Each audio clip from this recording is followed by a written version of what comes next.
Bom dia, pessoal. Hoje nós vamos falar sobre os vírus, né? Os vírus são seres sem organização celular, são organismos sem reino definido, né? Os vírus, eles não são formados por células, né? Não respiram nem se alimentam como os outros seres vivos, né? A palavra vírus, ela vem do latim, né? E significa veneno. Eles são seres muito pequenos, né? Quando estão no interior de uma célula com a bactéria, né? Eles conseguem se reproduzir, ou dentro de uma bactéria, ou de um fungo, ou também dos seres humanos, né? Os vírus, eles são muito menores que as bactérias, que por sua vez são quase todas muito menores que as células do corpo humano, né? Por isso, o vírus, eles não podem ser vistos nem mesmo com o auxílio do mais potente microscópio óptico. Ele somente pode ser visto com a utilização de microscópio eletrônico, né? Eles não, como eu já falei, eles não são incluídos em nenhum dos 5 reinos, sendo muito diferentes, né, dos demais seres vivos. Os cientistas, eles caracterizam, né, os vírus como seres vivos apenas pela sua capacidade de reprodução, né? Como vocês podem ver, não é nada simples, né, da gente conseguir definir os seres vivos. A única característica de um ser vivo que não gera nenhum tipo de contestação é o fato do ser vivo se desenvolver, né? Mas para definir esses seres vivos como aqueles que se desenvolvem, o resultado é bem vago, né? O ideal seria defini-los, né, como estruturas formadas por células, né, reafirmando a teoria celular, que hoje é plenamente comprovada, né, capazes de se desenvolver e como discutir o caso dos vírus, né, porque eles não possuem célula. Então, nesse caso, a gente não consegue classificá-los como sendo um ser vivo, né. Alguns cientistas, eles consideram os vírus como uma fronteira, né, entre a matéria bruta e a matéria viva, né?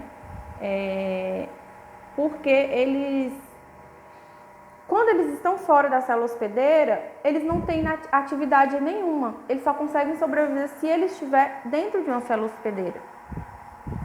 Aqui é um exemplo. Nós temos o vírus da gripe, né? E o rotavírus, que é o vírus causador de diarreia, né? Em crianças, em lactentes e crianças. E vamos passar para as características gerais dos vírus, né? Eles não possuem organização celular, né? A organização dos vírus, ela é muito simples. Eles são formados de material genético que fica em volta de uma cápsula proteica, né? Que às vezes apresenta alguma substância adicional, né? Na maioria dos vírus, o material genético, ele é o mesmo, né? Que forma os genes dos outros seres vivos. O DNA, né? Que é o ácido desoxirribonucleico. E alguns vírus, porém, o material genético é formado por uma substância semelhante ao DNA, que é o RNA, que é o ácido ribonucleico, tá bom? Eles não têm membrana plasmática, não possuem citoplasma, não têm citosol, nem organelas, nem núcleo celular, né? Nenhuma daquelas formas que eu mostrei para vocês antes, que são partes das células animal, vegetal e das bactérias, né? Que são os procariontes. Aqui eu tenho um esquema, né, de um vírus, um bacteriófago, né? Por apresentar uma organização muito simples, os vírus não têm como produzir as suas próprias proteínas. Portanto, eles só conseguem se reproduzir quando eles invadem uma célula e passam a comandar a produção das proteínas virais, né? Como vocês estão vendo nessa figura aqui, eu coloquei o exemplo de um bacteriófago, né? Esse vírus, ele usa a substância da bactéria para produzir cópias do seu material genético e da sua cápsula. No fim do processo, a bactéria, ela enche-se de vírus, né, e se arrebenta e libera os novos vírus, né? E aí o ciclo começa novamente. Aqui é o esquema, né, de um vírus da gripe. Cada tipo de vírus, eles apresentam uma estrutura que é específica, né, altamente específica. Sendo, né, um exemplo desse que é o icosaedro, né, um dos arranjos que são mais encontrados nos vírus. Embora exista também outras formas, como as espirais, né, os cilindros, quadrados e losango, como é o caso do bacteriófago, e que também são muito encontrados. Vocês podem ver que é apenas uma capa de proteína e dentro, né, tem as fitas do material genético, seja ele RNA ou DNA. Eles não possuem metabolismo próprio, os vírus não possuem metabolismo próprio, ou seja, nos vírus não ocorrem aquelas reações químicas que são observadas no interior de uma célula viva. Por exemplo, as mitocôndrias na célula vegetal, animal, elas fazem a respiração, né, das células. Não tem nenhum tipo, não fazem quimiossíntese, não fazem fotossíntese, não são autotróficos, não são heterotróficos. Então, assim, eles não têm características, né, de seres vivos. Fora de uma célula hospedeira, eles não têm atividade, né, eles são inertes, não se reproduzem se não for dentro de uma célula viva. Quando eles estão fora da célula hospedeira, eles se tornam como em forma de cristais, né? Como os minerais, eles ficam como se fossem cristais. Eles reproduzem somente dentro de células vivas, né? Por isso os vírus eles são chamados biologicamente de parasita intracelulares obrigatórios, né? Quer dizer que quando ele está fora da célula-alvo, o vírus não tem atividade nenhuma. Tá? Eles são parasitas de seres vivos diversos, de homens, animais, cães, gatos, cachorro, tudo. Como plantas, animais e bactérias. Né? Eles podem se reproduzir à custa do material, né, encontrado nas células vivas e fora de uma célula hospedeira eles se mantêm totalmente inertes. Né? Dentro da célula-alvo, esses vírus eles se replicam, né, normalmente, desempenhando então uma função que é comum, né, em todos os seres vivos, que é a reprodução. Fora dela, né, alguns vírus eles entram igual um estado chamado cristalizado, que o torna inertes, né, semelhante a minúsculos cristais. Aí nessas condições, os vírus eles não possuem atividade e tornam-se semelhantes, né, à matéria bruta. Então, como eles se reproduzem, né? Eu coloquei aqui o ciclo de reprodução de um bacteriófago, né? Bacteriófago, fago, significa comer, né? Então, o bacteriófago é o tipo de vírus que ataca, ou seja, ele come bactérias, tá bom? Esse ciclo aqui é chamado de ciclo lítico, né? Vocês podem ver o vírus. Ele invade a bactéria, né, interrompendo as funções normais dela devido à presença do ácido nucleico do vírus, que é esse aqui que ele está despejando dentro da bactéria, que é o DNA. Ao mesmo tempo em que é replicado aqui, ó, o DNA viral, ele comanda a síntese das proteínas que vão compor o novo capsídeo dele, né? Logo depois, os capsídeos eles se organizam e envolvem as moléculas de ácido nucleico virais e são produzidos novos vírus, né? Por fim, ocorre aqui, ó, uma lise, né? Ou seja, uma quebra da molécula da bactéria, né? A célula infectada, ela se rompe e os novos bacteriófagos são liberados para iniciar um novo ciclo, tá vendo? Então, ele se acopla na bactéria, né? Injeta o material genético dentro da bactéria, a bactéria começa a replicar aquele material achando que é o dela, porém ela está replicando o material genético do vírus. Logo depois se reproduz dentro do interior dela, os novos vírus são formados, a bactéria se rompe e libera novos vírus que recomeçam todo o ciclo.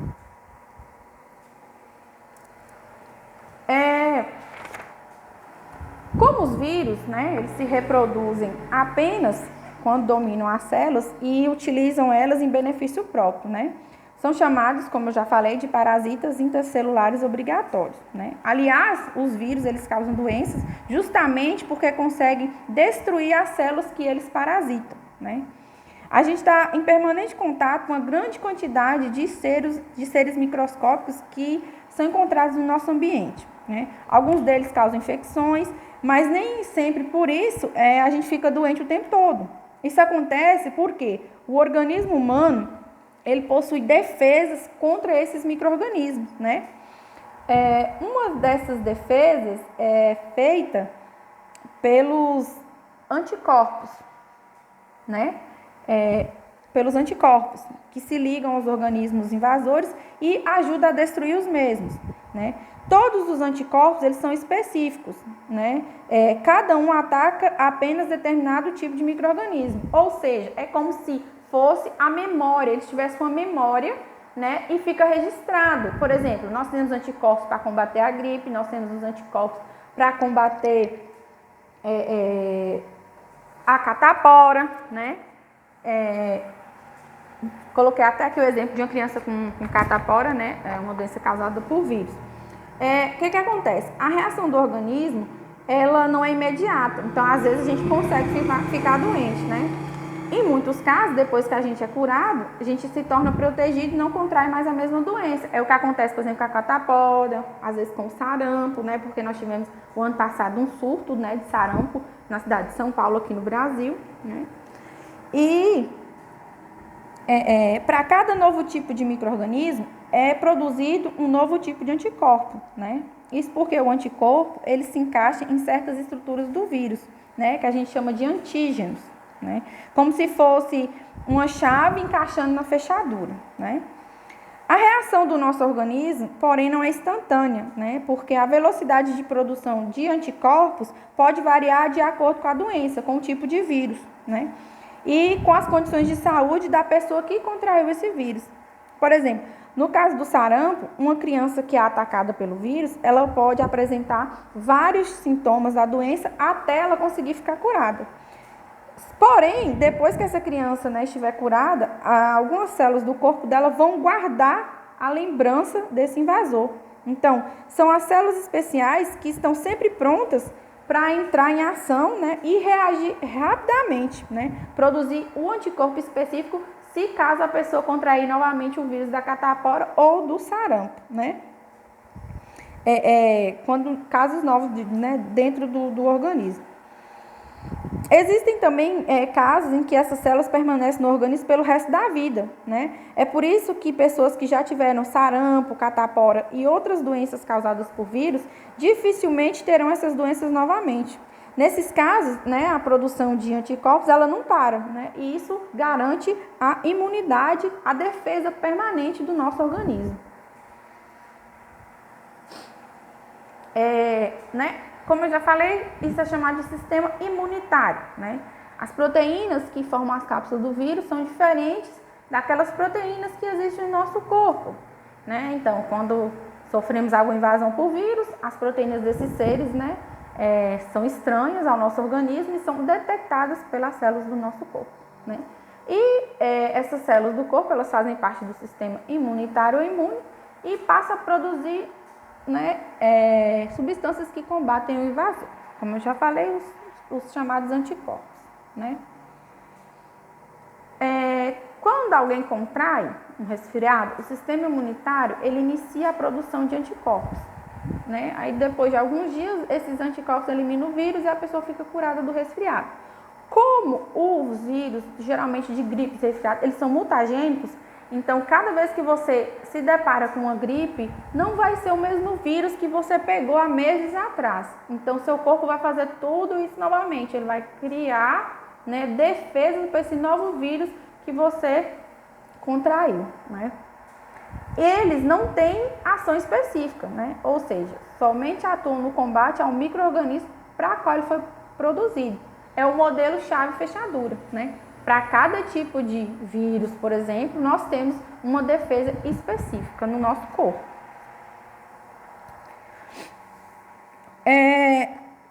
Já, né, para prevenir, né, contra os vírus, né, é preciso então a gente recorrer a quê? Às vacinas, né? Por isso, a vacinação de crianças, né, com a idade inferior de 0 a 5 anos é muito importante, né? Elas podem prevenir, por exemplo, a poliomielite, né, ou a paralisia infantil, que não existe tratamento nem medicação específica para essa doença, né? E graças às campanhas de vacinação, né, que há muitos anos a gente não tem nenhum caso dessa doença registrado aqui no Brasil. Mesmo assim, né, a vacinação é necessária. Como o vírus ainda existe, né, em outros países, ele pode chegar ao território brasileiro e causar algum surto, né? Hoje existem vacinas contra vírus, contra bactérias, né, e contra outros parasitas que podem ser fabricadas com parte, né, dos micro-organismos, ou seja, os antígenos, né, com também micro-organismos mortos ou até com micro-organismos atenuados, né, aqueles que já não podem causar doenças, que são micro-organismos modificados por produtos químicos, calor ou outros procedimentos, tá? As vacinas, elas induzem, né, o nosso sistema imunitário a produzir um anticorpo específico contra um determinado micro-organismo, caso haja essa invasão, né? Quando tomamos uma vacina, um micro-organismo, né, ou parte dele é introduzido no nosso organismo, né? O que acontece? Como ele está morto ou atenuado, ele não é capaz de causar a doença, mas esse organismo ele pode estimular a produção de anticorpos, né, e de alguma célula especial, que já vão estar prontas para produzir os anticorpos com mais rapidez, caso ocorra uma nova invasão desse micro-organismo no nosso sistema, né? Com esse procedimento, a defesa do organismo contra determinado invasor, ela fica fortalecida, né? E caso haja uma nova invasão, o vírus, né, vai ser destruído antes de causar a doença. Porém, os anticorpos, eles são específicos. Como eu já falei, agem apenas contra o invasor em questão e não contra outro. Por exemplo, se você toma a vacina contra sarampo, você está recebendo antígenos contra o vírus do sarampo. E não é o mesmo que ocorre para a catapora, por exemplo, ou cachumba, né? Como se trata de um tratamento preventivo, na maioria das vezes, a vacina ela deve ser aplicada antes de um indivíduo contrair o micro-organismo, né? Há vacinas, por exemplo, contra sarampo, rubéola, a cachumba, catapora, poliomielite, a raiva, né, ou hidrofobia, que vocês vão ver todas essas doenças mais na frente.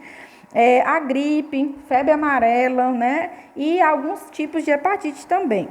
E os cientistas, eles estão sempre pesquisando vacinas contra outras doenças, né? Há também algumas vacinas curativas que podem ser aplicadas depois que a pessoa também foi exposta a um micro-organismo, né?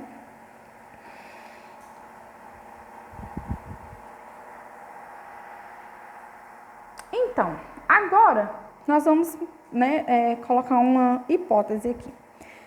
Mas e se uma pessoa já contrair uma virose? O que pode ser feito, né? Imagina aí que um organismo de uma pessoa que foi infectado não consegue produzir anticorpos, né? Que ele necessita em tempo hábil. Por exemplo, ele foi contaminado e o corpo não conseguiu produzir aquela quantidade de anticorpos para deter, né, aquele organismo assim que ele entrou em contato com o seu sistema. Ou a pessoa também pode se encontrar debilitada, por exemplo, uma pessoa que que é imunossuprimido, uma pessoa que tem HIV, que possui diabetes. O que pode ser feito? O que a gente pode fazer para essa pessoa? Então, no caso, ela deve receber a aplicação de soro. O soro terapêutico, né, ou simplesmente soro, é produzido, né, com sangue de algum animal, geralmente é um cavalo, né, que já contém anticorpos contra o vírus. Isso porque o animal ele é previamente vacinado contra ele. Então, aí, qual é a diferença entre vacina e soro? O soro difere da vacina porque ele já contém a cura. Como eu falei, os animais eles são vacinados com o vírus atenuado, como é feito com a gente, e logo depois é coletado, né? O animal ele recebe a substância do próprio vírus, né? Ou vírus inativado e produz os anticorpos específicos. Posteriormente, parte do seu sangue é retirada e é usada na produção de soro, né? O soro ele é indicado para pessoas que já tenham contraído o vírus. Dessa forma, o combate ao vírus é acelerado, né? Contudo, o soro ele não proporciona defesa permanente, como é o caso da vacina, né? Como ocorre na maioria dessas vacinas. E também existem os soros, né, que são produzidos para neutralizar substâncias tóxicas, né, quando entram no organismo, né, que causam danos rapidamente. Por exemplo, quando uma pessoa ela é picada por uma serpente, né, uma cobra peçonhenta, é dado o soro antiofídico. A pessoa picada precisa receber urgentemente um soro com aqueles anticorpos específicos contra o veneno da serpente. Tá? Então, a diferença entre vacina e soro é essa. As vacinas, elas imunizam permanentemente, né? Ou por um longo período de tempo. E o soro, você já recebe a quantidade para curar aquela enfermidade naquele momento, porém você não adquire imunidade a longo prazo, tá? Então, as viroses, elas são doenças causadas, pelo nome já fala, elas são causadas por vírus, e as viroses, elas não têm cura. Geralmente, os medicamentos que a gente toma, quando a gente está com gripe ou com resfriado, por exemplo, apenas aliviam, né, os sintomas de tal enfermidade, né? Os vírus, eles podem causar várias doenças no ser humano. Como eu já falei, algumas não possuem cura, né, como é o caso da AIDS. Isso nós vamos ver mais à frente, tá?